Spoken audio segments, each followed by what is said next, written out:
My name is Joniyah O, and I'll be doing my top 10 sociological concepts. My first concept would be culture shock. Culture shock is the personal disorientation a person may feel when experiencing an unfamiliar way of life due to a move between social environments.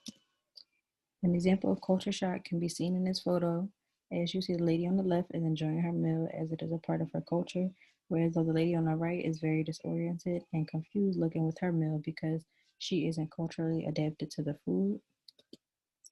My next concept will be deviance, which is an action or behavior that violates social norms. An example of deviance can be seen in things like theft, robbery, murder. And the example I provided is Grand Theft Auto because Grand Theft Auto is a good example because a lot of carjacking goes on within this game. Non-material culture. Non-material culture consists of ideas, attitudes, beliefs of a society. An example of non-material culture is language. Language is a non-materialistic and it belongs to every society, although it may differentiate where you are. Role conflict will be my next one. Role conflict is a situation in which contradictory, competing, or incompatible expectations are placed on the individual by two or more roles held at the same time. Plankton and Mr. Krabs are an example of role conflict because they compete against one another to have the best restaurant in the Bikini Bottom, so their roles are incompatible. My next concept will be triad, a union or group consisting of three people. And you can see the three babies at the bottom. They are a group of three. My next concept will be prejudice.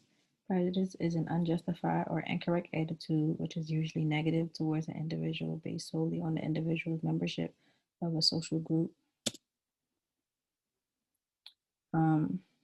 In this photo, you can see the young lady who is at school in her hijab, and the school kids around her are showing negative attitude and faces due to the bias of her clothing.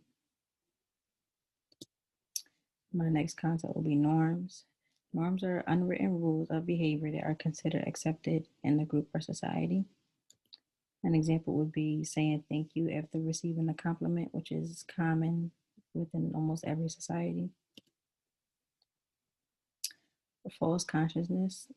False consciousness is a way of thinking that prevents a person from perceiving the true nature of their social or economic situation. In this photo, you can see the individual in the cartoon not consciously thinking of the harshness he is going through. He just seems to be happy he has a job because he says, thank goodness I've got this job. It's all I'm good for. But you can see he's sweating bullets and he's carrying something way heavier than he can even manage. And my last concept will be social control agents. And social control agents are those who regulate and administer the response to deviance. Social agents can be seen as police, mental health workers, or anyone who responds to incorrect societal behaviors. And that's the end.